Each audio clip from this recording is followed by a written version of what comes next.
So here is the new Napoleon biopic. Premieres tomorrow. Take a look at the trailer.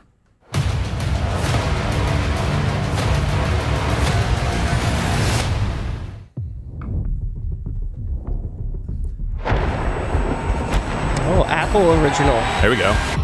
No doubt you've seen the chaos in the streets. We must make an example, or France Joaquin will fall. Phoenix is ugly enough for the role. He's a great actor. What would you do Hideous. if this assignment of defense was transferred? His voice, too. Yeah. He covers his ears. That's funny. I don't know why. Promise you brilliant successes. He was dripped out, though. I hate your words. All of them. Rip. What is this costume you have on? This is my uniform. Are you a troll? I led the French victory at Toulon. What is your name? Napoleon. As the course of my life just changed. Riveting. Napoleon. Oh, no wonder they don't look the same. Jerk. But those in power will only see me as a sword. I suggest you take the throne as a king.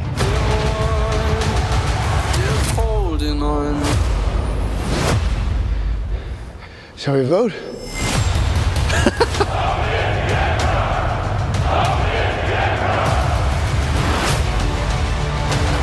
This vermin has held. Spoiler, he didn't long live. No. It's a great trailer. It is. It's not bad.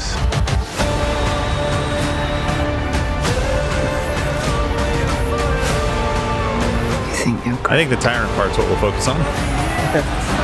You are just a tiny little brute that is nothing without me. Oh. All of Europe is uniting forces against me. What's the outcome of this if you don't succeed? Death for everyone. Your Majesty, we are discovered. Good.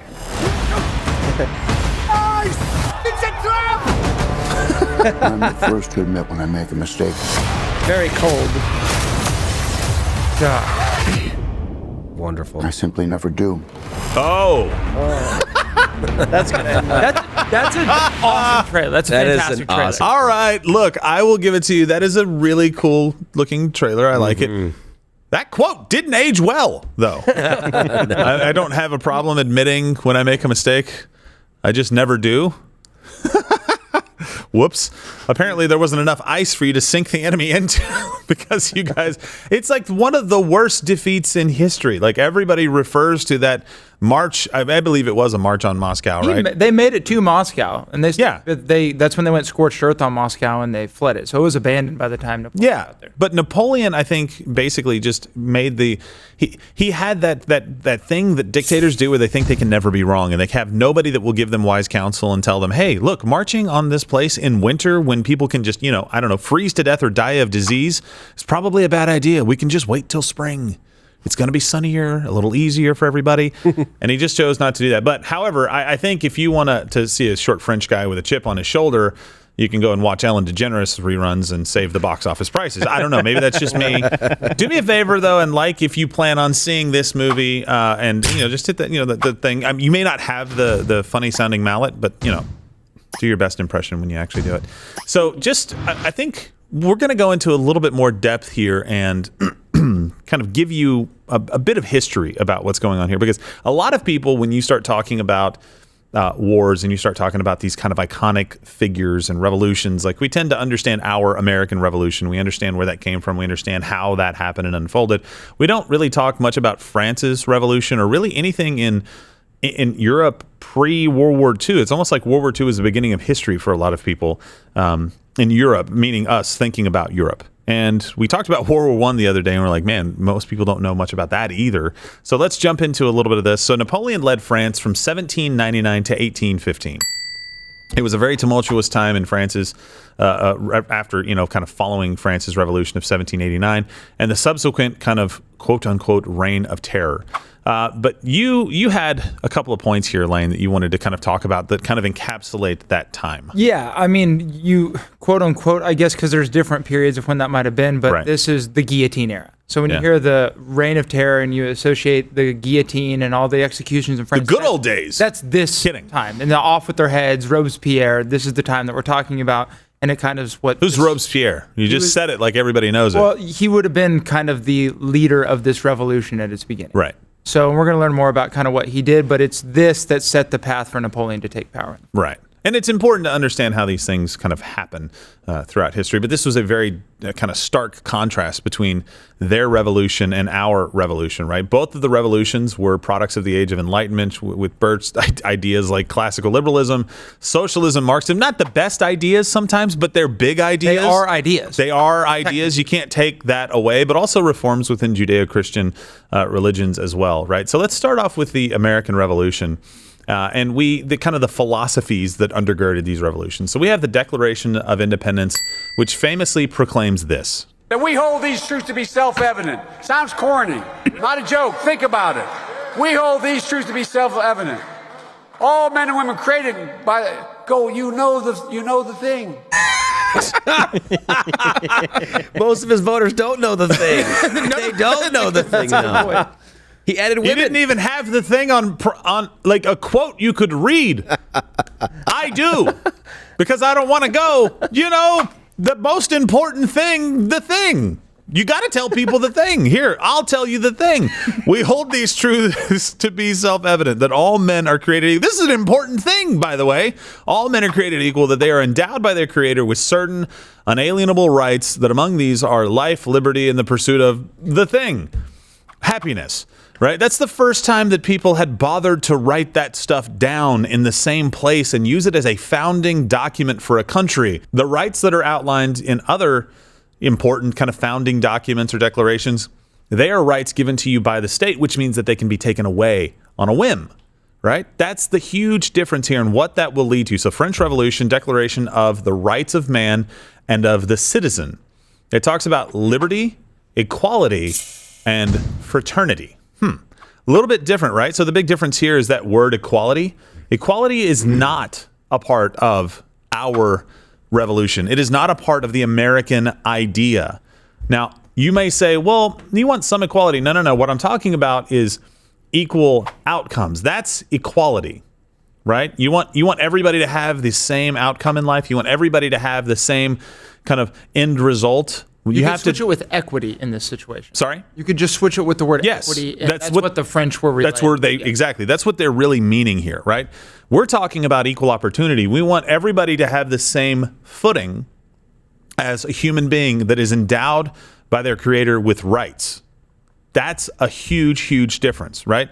So on the other hand, when you're talking about the French Revolution, they were really getting at, and this is not something that I knew, they were really attacking privilege. Yes. And I understand being kind of in the feudal system where your birthright basically determined what your life was going to be like. So if you were born into a high family, then, fantastic, life was going to be much better for you than it was going to be for somebody who was born as a peasant or some kind of serf, right? I get it. But here's the thing. They made a mistake. They made a mistake in their correction, in my opinion, right? So let's just talk about the first part. It says, all men are born equal and free of privilege. That sounds good on the face. Let's imagine that you're right now in a society where birth is more important than, let's say, achievement or skill or anything else that you can contribute to society. You would probably think like, okay, yeah, privilege, let's get rid of that. That's fine. So this is the pendulum swinging back, and it doesn't necessarily work well for everybody. And so here's Napoleon talking about it. So liberty is a necessity felt only by a not very numerous class. So not a lot of people experience liberty.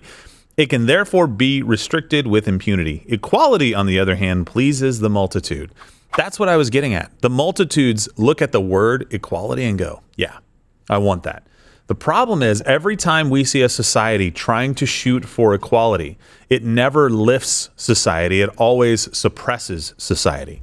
It always reduces it to the lowest common denominator, because that's the only way that you can have equality of all outcomes for people, is if you say, hey, I have high performers. So instead of taking people and making sure that they can compete with the high performers and get up to this level of achievement, I need to lower the level of achievement so that everybody kind of equally is mediocre. That's what you see in these societies around the world. And, speaking of mediocre, here's AOC explaining what it means to her today. Our access and our ability and guarantee to having a home comes before someone else's privilege to earn a profit. Oh. That's entirely derivative of the French thinking at the time. It is. The French and the Americans at the time were in very similar situations where the monarchs and the kind of the bourgeoisie or whatever class you want to refer to them were living very large, and they're living by very poor means. They don't have a lot going on. So they look and say, we need to change this. The difference is the French said we need to change by destroying and not really worrying about what comes next. The Americans always knew once they took down the monarch class that there was something else, and that was just as much, they were just as much a problem. There was going to be just as much danger in the new state that they created if they weren't to check themselves. They would just become a new monarch class. Yeah, exactly. You get to see this in France's Declaration of the Rights of Man, like we talked about just a second ago. Here, let me just read some quotes here. Social distinctions may be founded only upon the general good. No body nor individual may exercise any authority which does not proceed directly from the nation. Law can only prohibit such actions as are hurtful to society. And you had a point here about Rousseau's general will versus, this would be John Locke. Yeah, so here's where you really see the main influences of the two revolutions, where the Americans were influenced mostly by John Locke and his preeminent desire to see the rights of the individual upheld, those inalienable rights, life, liberty, and property. Yeah. Alien life. Alien life, bro. You know the thing. Yeah. The French got most of their inspiration from Rousseau, which was kind of on board with Locke in a lot of ways, but at the end of the day, he really put forward this idea called the general will, which is, yes, those rights need to be protected from government until they violate the general will. Well, all that is the idea that the needs of the many outweigh the needs of the few. Right. Which in turn becomes your pure democracy, which becomes your mob rule. Right. And that's what Locke saw, and that's what the American founders saw. But the French and Rousseau had a totally different idea of how society should operate, and it is the greater good. Yeah. So not only is there a huge, kind of a difference in understanding of the revolutions about what you're going to kind of found your country on, the idea that the government is not there to give you rights, but necessarily to make sure that the playing field is somewhat level as best that they can, right? And make sure they don't get in the way of your rights and your ability to go out and pursue happiness, right? And their opportunity really was to say that the government is just going to come in and tell you that, hey, everybody, all this privilege that existed over here, it's not going to exist. It's going to exist over here in the government now in a much more consolidated way. And so everybody's going to be slightly better off, actually probably worse off, but don't worry, we'll provide for you. It wasn't just that difference. It was a difference in religion, right? So in the American Revolution, we had Christian origins. You ask me how I know that? I don't know. Let's go back to the thing again and see what it says. Declaration of Independence. We hold these truths to be self-evident that all men, ... Yeah, we'll go through that. Are endowed by their creator with certain inalienable rights. Okay, very good. We go with the creator. I love that. Fantastic, right? Yes. Well, why do you love that, Jeff? Because we have a freedom of religion here. We do. And you can worship whatever deity or God you want to. Whatever creator, whether they be fake or real, there's only one. Yeah. Whether they be fake or real, you have your creator, and you're given unalienable. What is it? See, it's not just it's a hard phrase. Unalienable rights. Unalienable rights. It also references the laws of nature and of nature's God, and closes by appealing to the supreme judge of the world, noting that signers' reliance on protection of divine providence. They say those kinds of words a lot. Let's contrast that with the French Revolution that sought the removal of religion.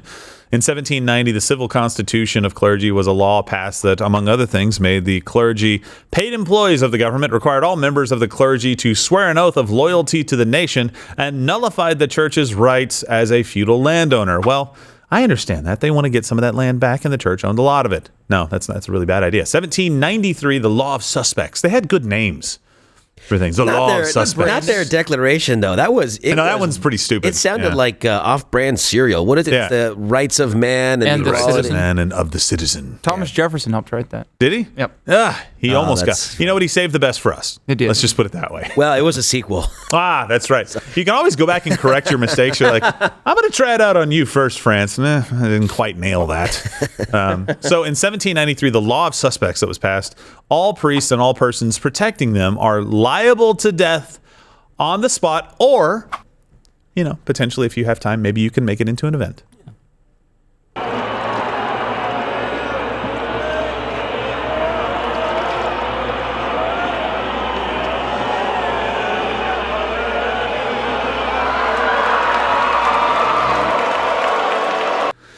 Yeah, guillotine. Not so much fun. So, destruction of all crosses, bells, and other external signs of worship, destruction of statues, plaques, and iconography. I almost said it. What is going on with us today? From places of worship. I can't do it. Taking down of statues. That sounds a little bit familiar to me. Like, that's the thing that we should be doing is taking down statues. That. It's weird. BLM take a whole bunch down. They did, yeah. But don't worry about for that. Equality. Yeah. Yes. Yeah, exactly. Well, and then another, in 1793, the cult of reason was instituted, and it acted like a church, like, congregational services, symbolism, and worship, but they denied the existence of any deity or supernatural forces. And Disney originally had the rights, and we obtained, what their poster of the film was actually going to be. Well, okay. Looks Netflixy. Napoleon. Yeah. Go see the movie. I think it's actually going to be a good movie. I like Joaquin Phoenix. He's Ridley a great Scott's great actor. Yeah, really. It should be good. We'll see how it goes. But just remember this. And I know, look, we got a little wonky on this on purpose because most of you guys don't understand the French Revolution and the American Revolution and how they were so diametrically opposed in the way of thinking. American Revolution, rights given by God, not man, personal liberty, more important than equal outcomes, and they embraced Judeo-Christian values, and you see the natural results of that. French Revolution, rights flow down from government, equality of outcome is more important than personal liberty, and anti-religion in favor of the state and government. And you have seen the results of that. They build the Maginot Line, and then, Hitler just goes around. They're idiots. I think it's easy to see which one of these is the best, and it's not even close. Toolman, what do you got? Some research chimed in and said that oh boy. Napoleon's penis is in the armpit of North America, a.k.a. New Jersey. Jersey has Napoleon's penis? Chris Christie's sitting on Napoleon's penis. Listen, I know we got to get out of here super quick on this segment, but the thing to know about the French Revolution and revolutions like this, they're unwinnable. You have to keep fighting because there always needs to be a target. And you're always going to end up losing no matter how pure you are. Robespierre started this with his reign of terror. He eventually got his head cut off by the guillotine. Yeah. You see this on the left. Eventually, you're not going to be pure enough for the ideological cause. You're going to be Kevin Hart. Even if you're popular at the time, it with doesn't them, matter. It doesn't matter. Eventually, you are never going to win this kind of ideological battle. Absolutely. There will always be pink hair out there. There will. To keep you in line. There'll be a pinker head of hair out there. There's always a pinker head of hair. Yeah. Somebody can always put their penis on display in Jersey, too. Ooh. Write that one down.